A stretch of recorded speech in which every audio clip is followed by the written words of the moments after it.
chers lecteurs et chers consommateurs, aidez-nous et le réseau Plus que Pro à protéger, défendre les droits et les intérêts qui sont les vôtres et ceux de nos chers consommateurs de France et combattre le cancer que constitue ces pseudo-youtubeurs de l'intox et la désinformation. Parce que nous on ne triche pas de calomnie, on dit la vérité. Vous avez l'opportunité de vous abonner à la seule chaîne YouTube qui vaille. À vous de jouer. Merci de nous avoir donné votre confiance. Transact Talange Réseau Plus que Pro, dans le cadre de la transparence de l'établissement, comme toujours, tout dire qui on est, qu'est-ce qu'on fait au quotidien pour restaurer la confiance du consommateur. On va faire une simple vidange filtre à huile sur cette Nissan Micra moteur essence. L'objectif de l'entreprise, c'est d'écouter les besoins du consommateur, et en l'espèce, il s'agit d'une dame qui est venue pour faire une petite vidange pas chère. Voilà, donc là on est sur un véhicule de plus de 8 ans, donc là on sort du cadre de la révision constructeur pour aller proposer, en écoutant la demande de la cliente, mais aussi en faisant attention à ce que prévoit le constructeur. Donc là on est sur un véhicule qui a plus de 8 ans, donc voilà, il n'y a pas d'histoire.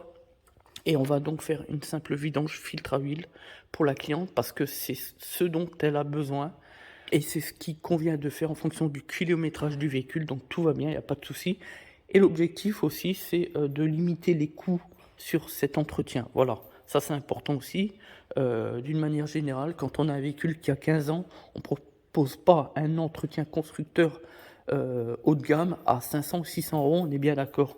Voilà, ça c'est ce qu'on va retrouver forcément auprès des constructeurs de marque, hein, auprès des concessionnaires qui n'en ont que faire que des droits et des intérêts de leurs propres clients, mais qui sont focalisés strictement sur leur chiffre d'affaires. Nous, on a bâti notre réputation autrement, en écoutant les besoins du consommateur, en respectant la législation et en même temps les préconisations, les normes. Voilà. L'objectif, c'est de trouver un terrain d'entente entre le professionnel de l'automobile, le vrai, l'authentique, et puis son client. Voilà. Donc l'idée, c'est de faire un petit tour du propriétaire. Donc là, comme d'habitude, quand on fait une vidange filtre à huile, on fait évidemment les niveaux, le contrôle d'éclairage, etc., etc. C'est du bon sens, c'est les bases, et surtout les contrôles sécurité, c'est-à-dire on va lever le véhicule et on va contrôler tout ce qui est jeu, les freins, le visuel au niveau des amortisseurs, du freinage, etc., l'échappement, tout ça. Voilà, pour avertir, dans le cadre de notre devoir de conseil, s'il y a un problème de sécurité à court, moyen et long terme sur le véhicule, tout simplement. Voilà, là on se retrouve en dessous la Nissan Micra, comme on l'a dit. Donc là, en train de faire la vidange. Et puis vous avez le filtre à huile qui est juste derrière, on s'en doutait, puisque devant on a tout l'ensemble échappement. Voilà, donc là il n'y a pas beaucoup de place, on voit bien ici le compresseur. Compresseur de clim, etc. Ici le catalyseur. Et donc derrière ici, on a effectivement le filtre à huile qui est juste là. Voilà. On va pouvoir déposer. Bon, il n'y a pas beaucoup de place, il y a le cardan qui gêne un peu, mais logiquement ça devrait aller. Ouais, mais il va falloir mettre le paquet. Hein. Donc on va regarder ça.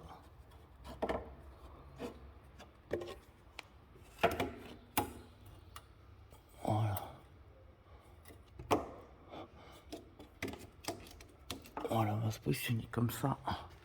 Et donc on va pouvoir déposer le filtre à huile qui est ici. On va prendre la cloche qui va bien et faire le job. Voilà. Voilà, donc là on vient de mettre en route, on a fait le niveau d'huile, etc. Et on contrôle qu'il n'y ait pas de fuite. Donc là, bouchon de vidange. Voilà, nickel. Le moteur commence à chauffer. En même temps, un moteur essence, ça chauffe vite. Et au niveau du filtre à huile, pareil. On sait jamais. Quand c'est des véhicules dont on n'a pas l'habitude, on contrôle toujours. Voilà. Ah, donc voilà, pas de fuite d'huile, c'est important. Contrôle. Alors je rappelle un élément, le filtre à huile, on le serre pas à la clé comme un fou là. Ça on le sait, quand on a des mécanos qui ont pas confiance en eux, on se retrouve avec des filtres à huile serrés comme des malades là, voilà. Donc le filtre à huile moteur il se serre à la main, on le serre bien, mais fin de l'histoire c'est tout, on le serre pas à la clé.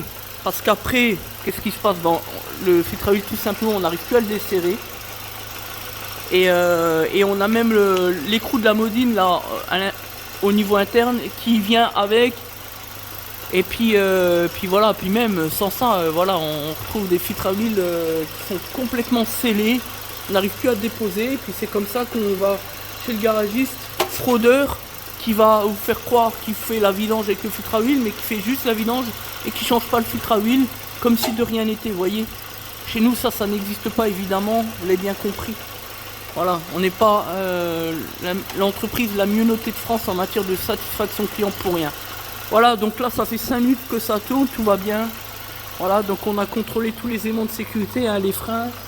Visuellement, voilà, tout ce qui est amortisseur. Ensuite, les jeux, rotules, biellette de barre stable ici, par exemple. Tout ce qui est rotules, voilà, biellette de direction. Ici, pivot, hein, les rotules de pivot, triangle, etc. Échappement jusqu'à derrière. Voilà, tout est en bon état. Les freins arrière, hein, on contrôle ce qui est important ici.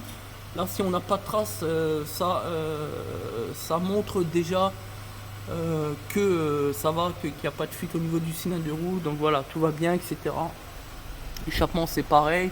Là, on a un peu de traces superficielles, mais ça va, c'est rien, c'est pas grand chose. Voilà, donc les ressorts aussi, on a souvent les ressorts qui finissent par casser avec les points de rouille, mais là ça va, il est en bon état, on a regardé de côté, donc tout va bien, voilà.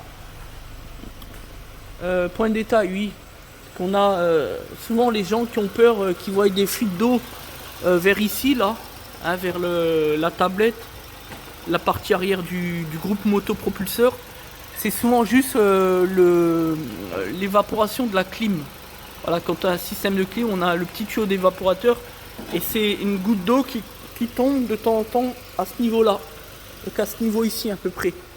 La partie arrière de l'aile, voilà, à ce niveau-là. On a toujours le tuyau qui est au milieu, vers là, vers échappement, et qui va laisser s'échapper des gouttes d'eau liées à l'évaporation du système de clim. Voilà, on rappelle qu'on est là face à une cliente, donc une femme. Et avec les femmes, il faut toujours y aller avec un petit peu plus de pincettes, faire très attention. L'objectif, c'est qu'elles ne nous considèrent pas comme des garagistes salopards, on est bien d'accord. On sait que c'est plus délicat avec les femmes qu'avec avec les hommes. Pourquoi? Tout simplement parce que généralement, globalement, on est sur des acteurs de notre marché économique qui n'ont pas réellement de connaissances dans les métiers de l'automobile. Donc il est bien plus simple de les arnaquer, etc. Nous, on a une stratégie commerciale qui est tout à fait autrement. Voilà.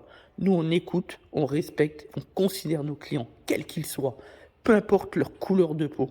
C'est d'ailleurs en ce sens qu'on propose des actions sociales pour les gens en difficulté, pour les femmes, pour combattre la misogynie silencieuse, pour les personnes les plus démunies, et notamment dans le cadre de la crise sanitaire, hein, du Covid-19, à l'endroit donc du corps médical, les acteurs économiques d'urgence comme le SAMU, les forces de l'ordre, etc. Voilà, l'objectif, c'est d'essayer d'aider ceux qui en ont réellement besoin. Voilà la vérité, voilà ce que nous faisons, voilà qui nous sommes. Merci de nous faire confiance. C'était des Autotransact Talange, réseau plus que pro pour la défense du consommateur.